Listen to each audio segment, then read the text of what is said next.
Dozens of persons were this week killed and almost 100 others injured following what the Nigerian Army described as an accidental airstrike on a community in Kaduna State. An eyewitness told Arise correspondent Nisi Gabriel that the dead included women and children. The Accident and Emergency Unit of the Biri Adamu Teaching Hospital in Kaduna is filled with victims of the accidental airstrike carried out by the Nigerian Army. They are in dire pain and anguish as doctors scamper around to resuscitate them, while relatives are scattered around the hospital precinct with gloomy faces.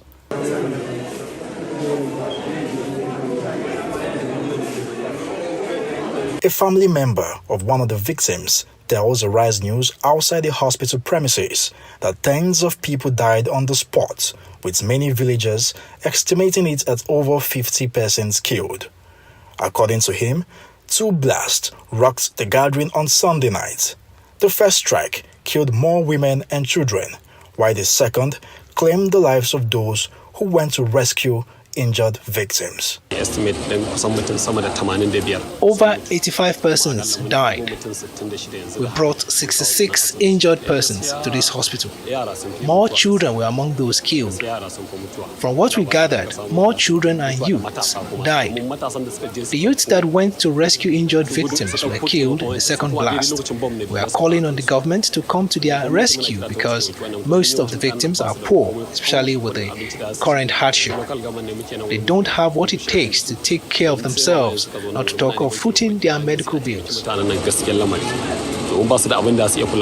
The Deputy Chief Medical Director of the Biri Adamu Specialist Hospital says 66 injured individuals were brought in by relatives with various degrees of injuries and that several of them are under severe conditions. After the unfortunate incidents, a total number of 66 patients were brought to us, to this hospital, with varied degrees of injuries.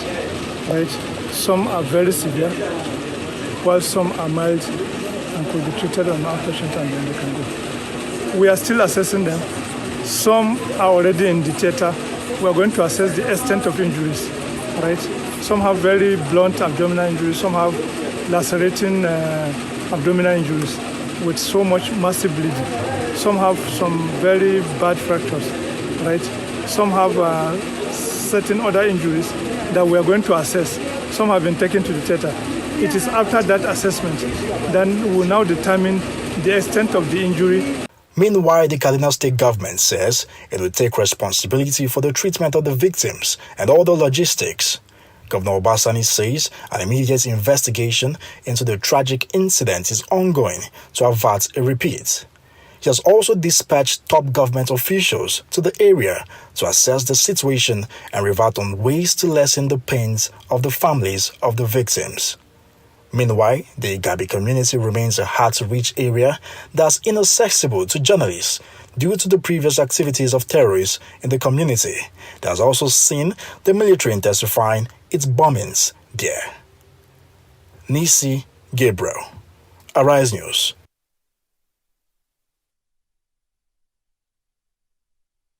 In the meantime, Nigeria's 14-year fight against insurgency has seen many innocent citizens become casualties of war, some through accidental bombings from the nation's air power. Arise News security and defense correspondent Ferdinand Duroha reports on the trend. When nations invest in firepower, the intention is not to use it on innocent citizens. Sadly, on several occasions, this is the fate of many Nigerians who have become casualties. Ran, Doma, Shiroro, and Dansandao are some very popular places which have felt the air power of armed forces of Nigeria through accidental airstrikes. As we add Tudun, Biri in Kaduna State to the list, research shows that there have been more than 12 accidental airstrikes by the Nigerian military on communities since the widely publicized case of Ran in 2017. Unlike Ran, Doma, Shiroro and Tudun, Biri, where the military accepted responsibilities, apologized and promised to pay compensation, many other incidents were denied, underreported and compensations not paid. Also unfortunate is that in most situations, the exact number of casualties are often not known. Neither are findings from investigations made public. It is for this reason that the military and government have come under intense criticism due to its handling of accidental strikes. Some incidents have also been exploited by politicians to criticize the government of the day and even call for the sack or shake-up of the security architecture. However, analysts have commended the federal government and the military's approach to the Tudun Biri bombing. Unlike most cases, the military accepted responsibility early in the day and have sent a high-powered delegation consisting of the service chiefs and accompanied by the Minister of State for Defense to the community. The delegation made a formal apology to the community, commiserated with them, and promised a thorough investigation. According to Nigeria's Chief of Defense Staff, General Christopher Musa, accidents are inevitable in war. For a military involved in prolonged battle against terrorists, inadequate manpower and equipment to wage the war against insecurities across various fronts, mistakes are more likely to be made. As the community and families mourn their dead, the bombing in Tudun Biri must serve as a wake-up call to the federal government, the military and Nigerians that no one is safe until lasting peace returns to all theaters of war. Ferdinand Duroha, Arise News. Before we get to our next guest and the topic, collateral damage, how to reduce civilian casualties in armed reconnaissance in Nigeria, let's quickly get this out. Chairman, Chief Executive of Biri Power, Femi Otedola, has congratulated philanthropist Aliko Dangote on the refinery which is about to commence production. In a post on X, he wrote in part, and I quote, "I heartily congratulate my bestie at Aliko Dangote as the eighth wonder of the world. The $20 billion at Dangote refinery officially commences production. The Dangote Petrochemical Complex, which consists of the world's largest single-train 650,000 barrels per day petroleum refinery, a 1 million metric tons of polypropylene per annum facility, and two of the world's largest fertilizer trains with a capacity of producing 3 million tons of urea, is much more than just an industrial milestone. It's a testament to the visionary leadership and relentless pursuit of excellence of one of Africa's finest and most dogged patriots. This refinery is a beacon of hope for millions of Nigerians and Africans. It is also at the vanguard of championing environmental sustainability. With its carbon capture technologies and storage processes, it will capture up to 90% plus of the CO2 emitted and also play a significant role in reducing well-to-tank carbon emissions from crude oil maritime transportation, thereby playing its own role in helping Nigeria meet its target for net zero emissions by the year 2060. The refinery recycles 100% of its water. The heat coming out of the process is fully captured to produce 50 megawatts of power. Dangote is also producing Euro 5 to replace the bad Euro 5 that has been dumped in Africa for a long time, shipping 65,000 barrels per day of crude out of Nigeria and 650,000 barrels per day in refined products to Nigeria and nearby countries, which will be 480 ships of 1 million barrels per day, will save 1.5 million to 2.5 million tons of carbon emissions. This will help the environment. Femi Otedola, Chairman, Biri PLC, congratulating his bestie, as he describes him, Alhaji Aliko Dangote. Congratulations once again to Alhaji Aliko Dangote and his team at Dangote Refinery. Well, now let us return to the issue of security. I'm now being joined from Arise Abuja studios by security and policy analyst, Dr. Kabir Adamu, who joins me now to revisit that unsavory incident in Kaduna and what it portends for current efforts by government to ensure adequate protection for lives and property of Nigerians. Dr. Adamu, good to see you again. Thank you for joining me on This Day Live, the Sunday talk show.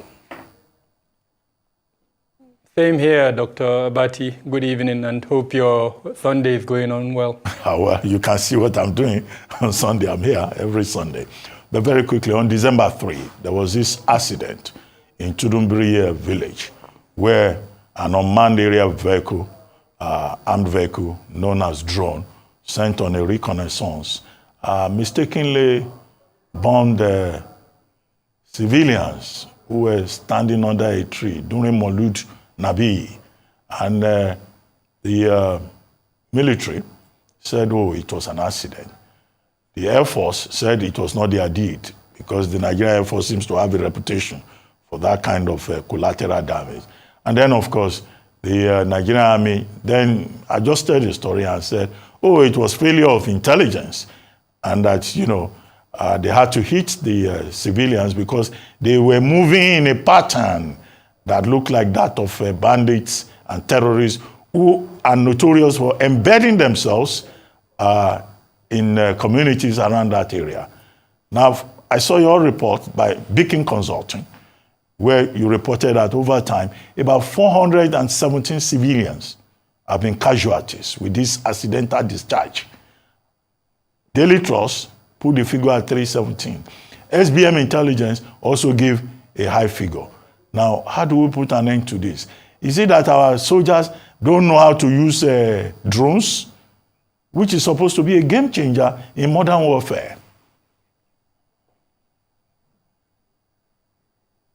Yes, Dr. Attati, thank you so much. And just like you indicated, the consultancy that I founded and that I manage, based on the database that we have, we've documented 417 deaths as a result of this collateral damage over the last few years.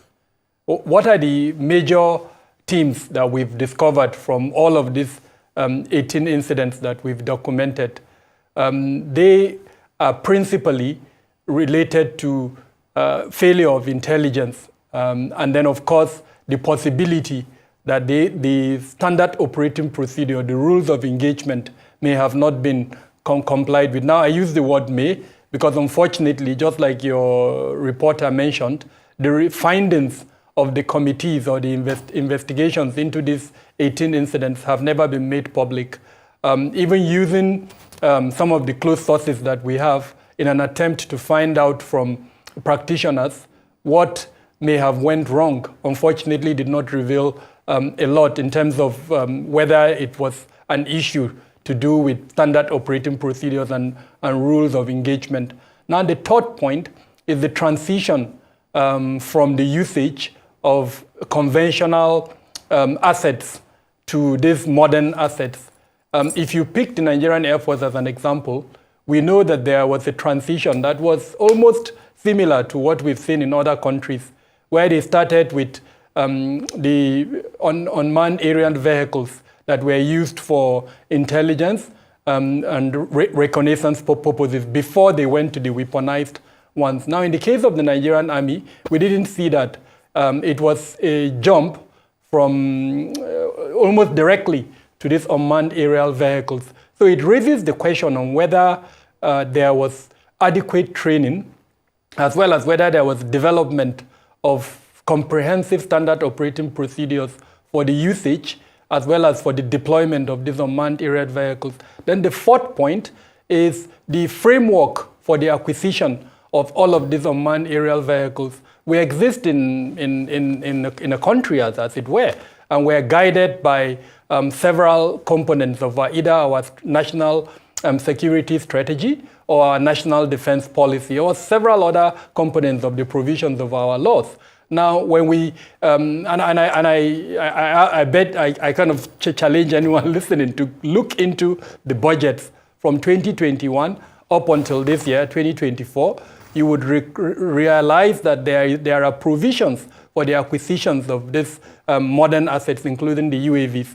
Now, are they being done with guidance and compliance with these frameworks, or are they being acquired just for the purpose of acquisition? So these are some of the issues that unfortunately have led to this high collateral damage that we're witnessing in Nigeria. Of course, I would like to conclude with the absence of accountability, as it were.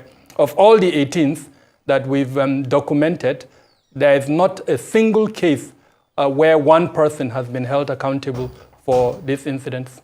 We're talking about accountability and transparency. Every time we're told that, oh, government will investigate.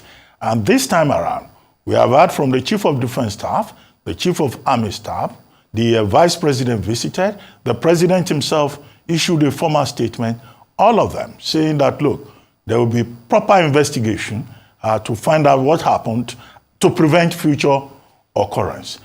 Should we be optimistic that anything will come out of this process? Because this is a familiar story that we have always heard.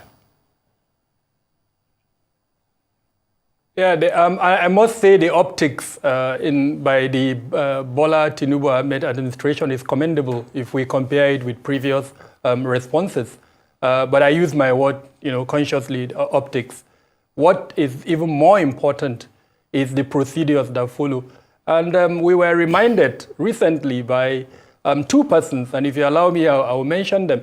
The Minister of Investment in the Kingdom of Saudi Arabia, when the President visited, he was bold enough to tell the delegation that what they've agreed to are mere aspirations. What is important is actually the action that follows.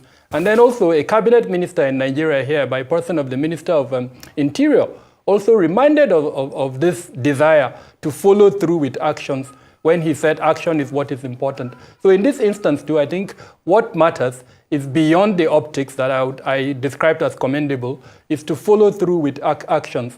By now, I expect that a preliminary report should have been released by at least one of the various investigative committees that we've been told have been set up.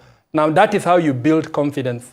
In the Renewed Hope agenda, the Bola Ahmed Tinubu administration indicated it would like to win hearts and minds of the people. That's how you win the hearts and minds of the people, by showing transparency, by following through with promises. And so once a preliminary report is released, within a month or even less than that, the main report is released. And then, of course, depending on what the content of that report is, then a white paper is also released for implementation of those recommendations. So that's kind of what I'm hoping to see. I'm also hoping that the National Assembly will step in here. All of the agencies involved are within the executive arm of government. And it will be a little bit foolhardy to expect that component to, kind of superintend it itself. Trust is good, but I think control is slightly better. So if the National Assembly comes in, maybe that element of, oversight would now cause some action from within the executive arm of government. Okay, Dr. Adamu, yes, optics. After all, we've seen everybody visiting Tudun Biri and visiting the DICO teaching hospital, from Chief of Defense Staff to Chief of Army Staff to Vice President, and the governor of the state and the president issuing a statement. And all through, they've been promising compensation. In fact, the Nigerian Army even sent items to support the people. Okay, do we say, on the basis of optics, are you saying that the Tinubu administration is getting it right with the fight against banditry and terrorism in the northeastern part? Is that what you are saying? Dr. Attati, that's a huge leap that you've made. The optics is specific to the Tudun Biri incident. You've mentioned the number of delegations that went, and some of us are actually a little bit concerned that perhaps the money spent and the coverage and the security requirement for such delegations would have been useful in supporting the community, and in fact Kaduna State as a whole, as against the optics. But I think, like I said, it's a huge leap. Perhaps it's best we restrict ourselves to the incident. The issue of resolving banditry, I don't think we've even started. I've seen a lot of promises, and I've seen a lot of policy documents, starting from the contents of the Renewed Hope agenda, then of course the recommendations by the Policy Advisory Council, then of course during the ministerial retreat, and then some of the statements that have come out from different officials of the Bola Tinubu administration, particularly the vice president, who of course is chairing the Economic Council. He's put forward several times the Pulako initiative. And when he discusses the Pulako initiative, it is a narrative that suggests that is what the administration would put forward as part of the other policy contents within the documents that I've listed to address this major challenge of banditry. And just yesterday, at the graduation ceremony of one of the institutions under the SSS, he did indicate that there will be a combination of both the kinetic and non-kinetic component. Now, all of this, unfortunately, still remain within the preview of conversations. Not much has been put on ground for one to actually say effort is being made toward addressing banditry. It's very early. This is just at 5 months into the administration. So I think we can't go far to say, okay, have they done much in that regard? But in terms of the policy provisions, I think there is enough for us to go by. We're waiting, especially after the passage of the supplementary budget, and then, of course, the 2024 budget, if it's eventually passed, to see what components of all of these policy provisions will be implemented, especially within the first quarter of 2024. I must also add that one of the things that makes me extremely happy is the performance measurement system that the administration has embraced after the cabinet retreat that was held. You recall that there was a performance measurement bond, that was signed between the president and the ministers, including the security ministers. So key performance indicators will be developed, and then those key performance indicators will be measured to see performance in all the areas, including banditry that we're discussing. So I'm quite optimistic, especially with the political will, and of course with the role of the fourth estate of the realm and civil society organizations, that we're going to see a different approach to these issues than what happened in previous government. Well, Dr. Adamu, as we begin to wrap up, let's talk quickly about two things. First, collateral damage. I've heard people saying, well, in this kind of asymmetrical war, collateral damage is inevitable. After all, Israel is bombing civilian targets in Gaza. The other day, Russia dropped a bomb in a kindergarten school. The U.S. has also been accused of collateral damage operations in Syria and elsewhere. So do you share the view that collateral damage is inevitable, is something we should live with and just move on? And then intelligence also featured prominently in this Tudun Biri incident. How can our various security agencies deepen intelligence gathering and sharing, instead of saying the people should be the ones to bring intelligence? The same people who are already in very difficult circumstances. Yeah, so starting from your first question, collateral damage, I am not of the view that it's inevitable. And most of the instances that are being referenced, especially for the US, are not happening on their citizens. They are happening outside their countries. Now, it's not excusable, but it will tell you that countries, the primary responsibility of government is to protect lives and property. So if an agent of the government, that's any member of the 1 to 29 ministries, departments, and agencies in security, sits down and say collateral damage is inevitable, I'm sorry to say, Dr. Attati, he's not what that uniform he's wearing, or that mandate that he has been given. His role is to protect that civilian life as long as they are law-abiding. Now, in certain instances where, for instance, you measure the outcome, the advantages, the benefit of certain actions, and you know that there will be collateral damage vis-a-vis the advantages that would be received. And then, of course, a conscious decision is taken to proceed with that operation. Now, that's a different instance. And in such instances, you find out that we're talking of lives, 2, 3, nothing major like what we're talking about in Tudun Biri, of over 100 persons being killed. So again, I want to say that collateral damage is avoidable if we take the right steps, and those right steps would include acquisition of the right type of equipment.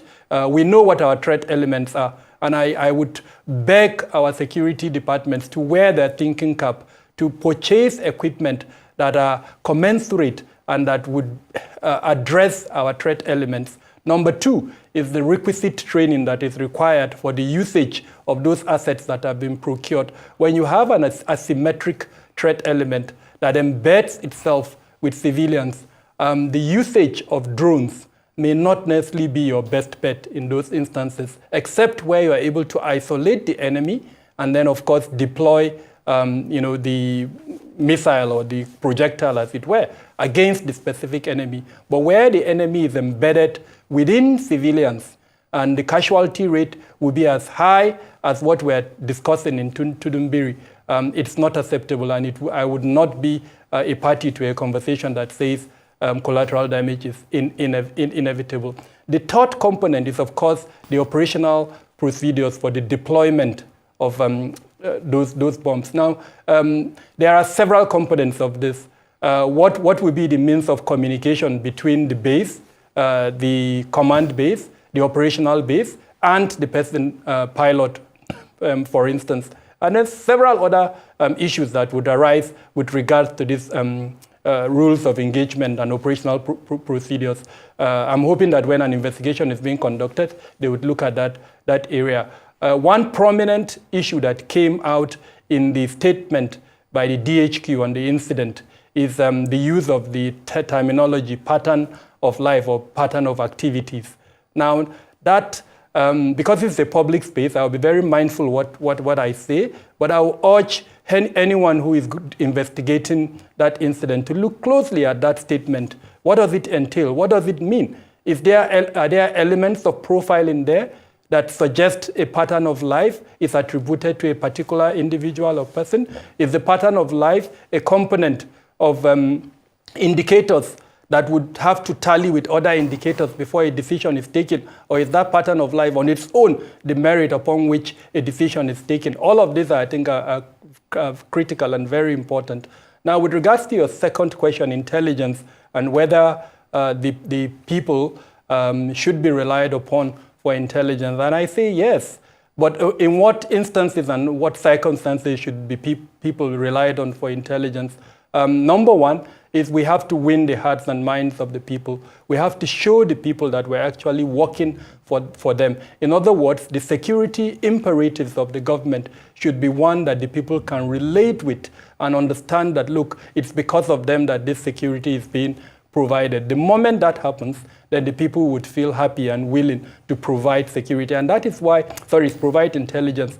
And that is why this bombing incident is particularly dangerous to the counter-terrorism operation and, of course, anti-banditry operation by the military.